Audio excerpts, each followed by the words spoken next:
दोस्तों, कहा जाता है कि जितने अन्न के दाने खाना किसी इंसान के नसीब में लिखा है, जब तक वो दाने पूरे नहीं हो जाते तब तक उस इंसान को कोई नहीं मार सकता। शायद यही वजह है कि अक्सर कुछ इंसान ऐसे हादसों से भी बच निकलते हैं जिनसे बचना कमोबेश नामुमकिन ही होता है। वैसे तो हवाई जहाज़ के सफ़र को सबसे सुरक्षित सफ़र माना जाता है, क्योंकि इतिहास में सबसे कम हादसों वाले वाहन के रूप में हवाई जहाज़ का नाम सबसे ऊपर आता है। किंतु ये भी सच है कि यदि हवाई जहाज़ के सफ़र में बदकिस्मती से कोई हादसा हो जाता है तो मुसाफिरों के जिंदा बचने की संभावना भी कतई नहीं रहती। लेकिन दोस्तों, अपवाद हर क्षेत्र में होते हैं। कई बार इंसान एक अच्छे नसीब और अपनी कड़ी हिम्मत से हवाई जहाज़ के हादसे से भी बच निकलता है। तो आज के वीडियो को पूरा देखकर आप एक ऐसी हिम्मती लड़की के बारे में जानेंगे जो एक हवाई जहाज़ के दुर्घटनाग्रस्त होने पर 3200 मीटर की ऊंचाई से गिरकर भी जिंदा बच गई थी। किस तरह से एक सुनसान जंगल में गिरकर उस लड़की ने अपने आप को संभाला और कैसे वो इन मुश्किल परिस्थितियों में खुद को जिंदा रख पाई, चलिए वीडियो देखकर जानते हैं। दोस्तों, जूलियाना नाम की इस लड़की का जन्म 10 अक्टूबर 1954 को जर्मनी में हुआ था। उसने अपना बचपन एक आम लड़की की ही तरह व्यतीत किया। वो स्कूल गई, वहाँ कई दोस्त भी बनाए, परंतु उसका ज़्यादातर जीवन अपनी माँ मारिया के साथ ही बीता। उसकी माँ एक बायोलॉजिस्ट अर्थात जीव विज्ञानी थी, जिन्हें अपने काम के लिए बहुत ज़्यादा सफ़र करना पड़ता था। जब जूलियाना 17 साल की हुई तो उसकी माँ को अपने अनुसंधान के लिए पुकोल्पा जाना पड़ा। पुकोल्पा पेरू देश के पूर्वी इलाके में अमेज़न के जंगलों के पास स्थित है। पुकोल्पा जाने वाले उस हवाई जहाज़ में 86 यात्री, 6 जहाज चालकों और सह चालकों का दल था। खराब मौसम के चलते उड़ने में थोड़ा विलंब हो रहा था। कुछ घंटों के इंतजार के बाद जब रनवे पर मौजूद धुंध छट गई तो आखिरकार जहाज़ को उड़ान भरने की इजाज़त दी गई।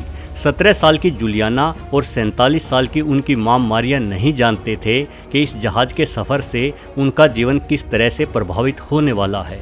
लगभग दोपहर के 12 बजे उनका जहाज़ आसमान में 6400 मीटर की ऊंचाई पर उड़ रहा था। पहले आधे घंटे तक जहाज़ में सब कुछ सामान्य तरीके से ही चल रहा था, कहीं कोई गड़बड़ी के निशान नहीं थे। किंतु जब जहाज़ अमेज़न के जंगलों से होता हुआ एंडीज पर्वत के करीब पहुंचा तो जूलियाना ने महसूस किया कि आसपास बेहद ही घने काले बादल फैले हुए हैं। वैसे उस इलाके में काले तूफ़ानी बादलों का फैलाव कोई अनोखी बात नहीं थी। अक्सर पर्वतीय क्षेत्रों में तूफ़ानी बादल फंस ही जाते हैं और ऐसे मौक़ों पर काले बादलों से दूरी बनाने के लिए पायलट जहाज़ को अधिक ऊंचाई पर उड़ाने का निर्णय लेता है। परंतु उस दिन या तो पायलट को अपने घर जाने की कुछ ज़्यादा ही जल्दी थी या उसे अपने उड़ान के अनुभव पर ज़रूरत से ज़्यादा भरोसा था। शायद इसलिए पायलट तूफ़ानी बादलों के बिल्कुल बीच से होते हुए हवाई जहाज़ उड़ा रहा था। जहाज़ के कुछ किलोमीटर आगे बढ़ने पर बादलों की परत और भी ज़्यादा घनी और काली हो गई। साथ ही बिजलियाँ भी लगातार कड़कने लगी।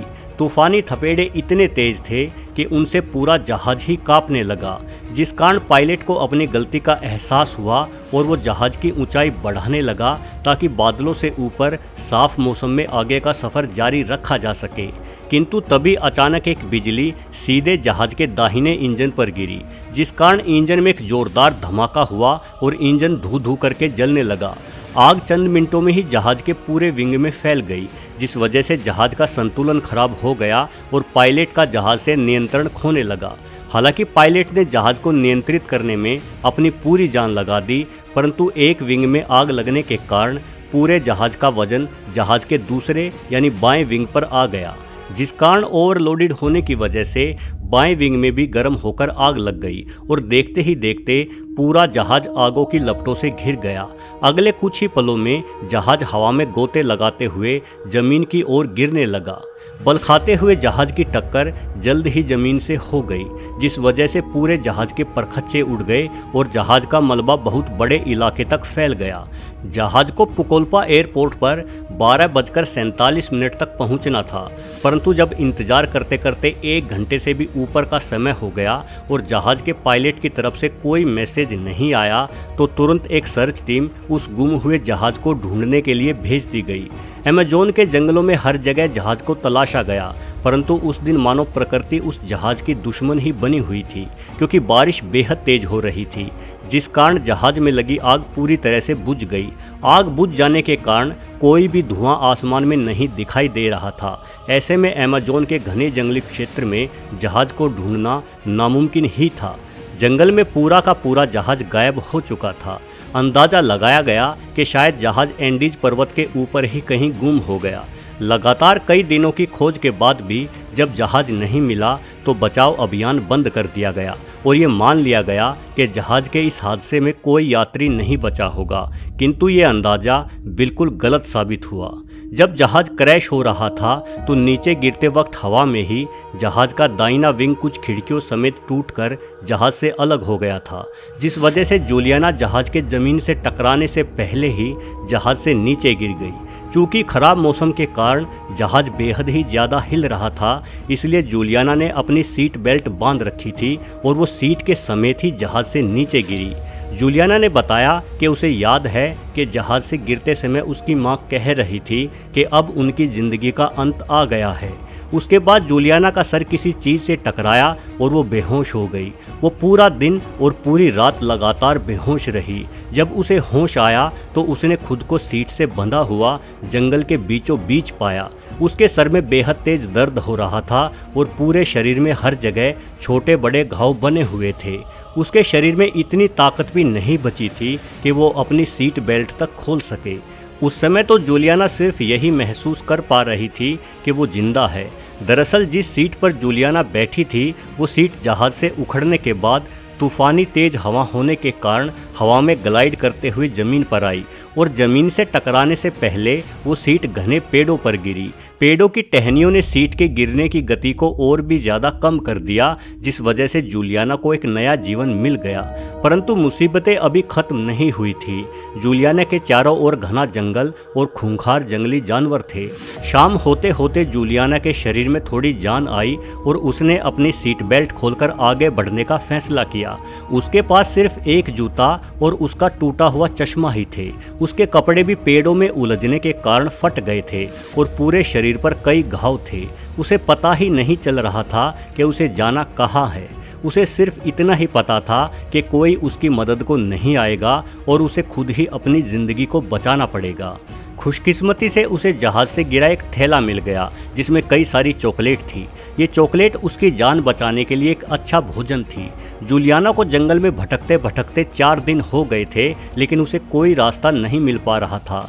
उसे बिना चश्मे के अच्छे से दिखाई भी नहीं देता था, जिस वजह से वो बहुत ही सावधानी से एक डंडे की सहायता से आगे बढ़ रही थी। उसके पैरों में भी कई घाव थे, जिस कारण उसकी चाल बहुत ही धीमी थी। अब तक उसकी सारी चॉकलेट भी खत्म हो चुकी थी, लेकिन जंगल में बहुत सारे बेरियों के पेड़ थे। उन्हीं बेरियों को खाकर जूलियाना खुद को जिंदा रखे हुए थी। अमेज़न के वर्षा वनों में बहुत ज़्यादा बारिश होती है। बारिश की वजह से जूलियाना के पास पीने का पानी तो भरपूर था, किंतु उसके फटे हुए कपड़े लगातार गीले रहते थे, जिस वजह से ठंड के कारण उसे बहुत तेज बुखार हो गया था।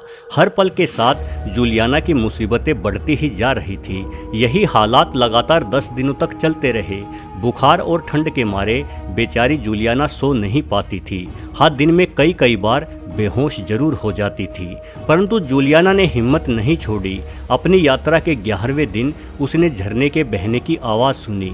उसने अपनी मम्मी से सुना था कि हर एक झरना हमेशा किसी न किसी नदी से जरूर मिलता है, इसलिए उसने झरने के बहते पानी के साथ अपनी यात्रा शुरू की। आखिरकार करीब 4 दिनों तक और यात्रा करने पर उसे एक नदी दिखाई दी। अब जूलियाना को आगे का सफ़र इसी नदी के साथ चलते हुए ही पूरा करना था। चूँकि अमेज़न के जंगलों में नदी में खतरनाक एनाकोंडा भी पाए जाते हैं, इसीलिए जूलियाना नदी से एक सुरक्षित दूरी बनाकर ही आगे बढ़ रही थी। जल्द ही इस बहादुर लड़की को अपने लिए आशा की एक बहुत बड़ी किरण दिखाई दी। असल में कुछ मछुआरे नदी में एक छोटी नौका से मछली पकड़ने आए थे। जूलियाना नदी के किनारे खड़ी होकर उन मछुआरों को आवाज़ लगाने लगी। मछुआरों ने जूलियाना की आवाज़ सुनी और तुरंत उसकी मदद के लिए नाव को नदी के किनारे की ओर लेकर आए। मछुआरे पहले जूलियाना को अपने गांव लेकर गए और वहां से उसे लोकल एयरपोर्ट के जरिए पुकोल्पा हॉस्पिटल भेज दिया गया। जूलियाना के हालात बहुत खराब थे, उसके घावों में इन्फेक्शन हो चुका था, लेकिन एक लंबे इलाज के बाद वो पूर्णतः स्वस्थ होकर अपने घर अपने पिता के साथ लौट गई। जूलियाना के जिंदा बचने के बाद जंगल में कई सर्च टीमों को दोबारा से जहाज की तलाश में भेजा गया और जहाज का मलबा खोज लिया गया, किंतु जूलियाना के अलावा कोई अन्य व्यक्ति इस हादसे से नहीं बच पाया था। इतना दर्द भरा सफ़र झेलने के बावजूद भी जूलियाना ने भविष्य में हवाई जहाज़ से यात्रा करना नहीं छोड़ा और अपनी मां की ही तरह वो भी एक बायोलॉजिस्ट बनी। जब जूलियाना 57 साल की हुई तो उन्होंने अपनी यादों को एक किताब के रूप में सारी दुनिया के सामने प्रस्तुत किया। उनकी किताब का नाम है when I fell from sky. आज जूलियाना अपने बच्चों और पोतों के साथ एक अच्छा जीवन व्यतीत कर रही है और वो मानती है कि उस खतरनाक हादसे से उनका बच निकलना किसी जादू से कम नहीं था, लेकिन जंगल में लगातार 2 हफ्तों तक उनका खुद को जिंदा रख पाना वास्तव में बेहद ही साहस का कार्य था। उनका ये साहस हमें हमेशा प्रेरणा देता रहेगा। वीडियो देखने के लिए आपका बहुत बहुत धन्यवाद।